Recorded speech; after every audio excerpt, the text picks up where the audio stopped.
Now, another thing I want to reach to you is that during the unbelievable part, I was involved in building another base inside of Dulce, New Mexico, which is Los Alamos Laboratory. It's a biological laboratory. On the southwest part of the Archuleta Mesa, we built an underground facility, a better part of 3 cubic miles hollowed out underground. Then to the southwest of that, we were in the process of the early stages of building. We drilled 4 large tunnel-like holes. Some of them ran 2.5 miles under the surface. Number of the original wells or drilling machines that were used were at the rate of up 2 miles a day. It was fairly rapid. The equipment kept coming up broken. So we wanted to go down and we wanted to send somebody down there, a human observer, or human observers in this case, to find out what was going on. Well, to our total surprise, first of all, the government knew all about it. They didn't tell anybody. When I saw Green Beret and Black Beret people encamped inside of our geologist camp, I knew something was up. The gig was up. First of all, I knew all about the alien agenda. I'll explain that in a few minutes. The large alien grays had been encamped there for as best as believed possible about 400 or 500 years. It had been one of their internal bases. And we drilled holes right on top of it. All the stinking air, all the black sooty air came right out as soon as the first hole was sunk, and all this soot came up, and well, that's when all the hell broke loose, really, all started. Anyway, after we drilled all 4 holes, it took about 2 days to drill all 4 of them.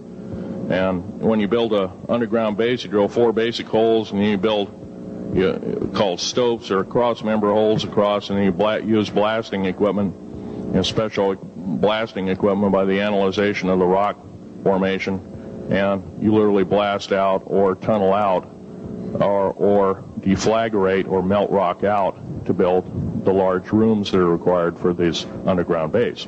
Well, in this process, I was lowered down the basket of one of these holes, and about from me to this elderly woman here in the front was sitting a 7-foot-tall alien gray. The stench was worse than the worst garbage can you can imagine.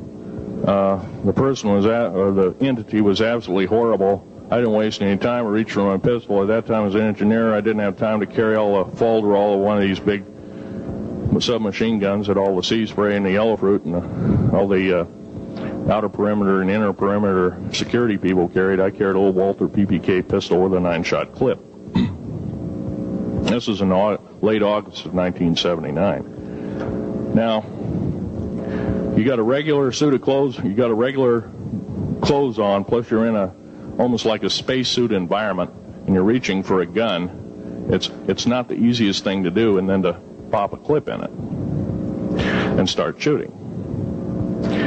And I killed 2 of them. Yes, they're mortal, and they do die. However, in the process,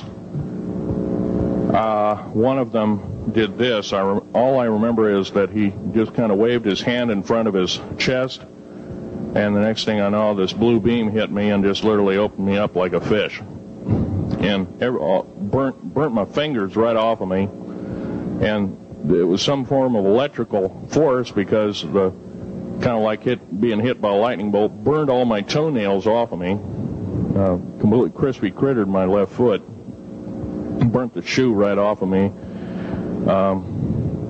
All I remember was the smoking remains, and I'm still conscious, but in and out of, I didn't remember much. And there was a Green Beret that was right behind me that risked his life. In fact, he died. But he risked his life. He shoved me back in the basket and hit the button and took me up. And I wouldn't be alive talking to you today if it wasn't for him. I'm forever indebted. He lost his life. 66 Secret Service agents, Green Berets, Black Berets, crack troops lost their lives because the government, our United States government, lied did not tell us anything about the alien threat. There's a war underneath there, and I'm talking dead serious. It's been going on since that time. Since late August of 1979, our military, the Russian military, basically the militaries of the world, have been in constant conflict with the outer space alien. The small gray, the large gray, the reptilians, the whole thing. There are 11 distinct races of aliens.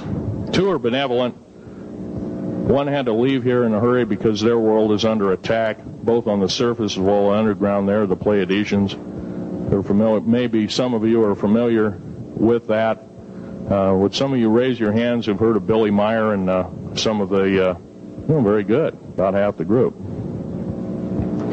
Well, Billy Meyer is one of these lucky people that they figured, well, he's kind of a simple type, we'll show him everything. Well, these are the benevolent aliens, and they've been here helping us. In fact, I have a picture, let me reach for it here.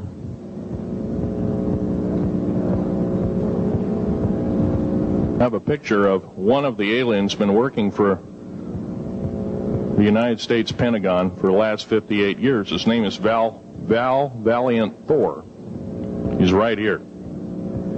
There's my father in the background.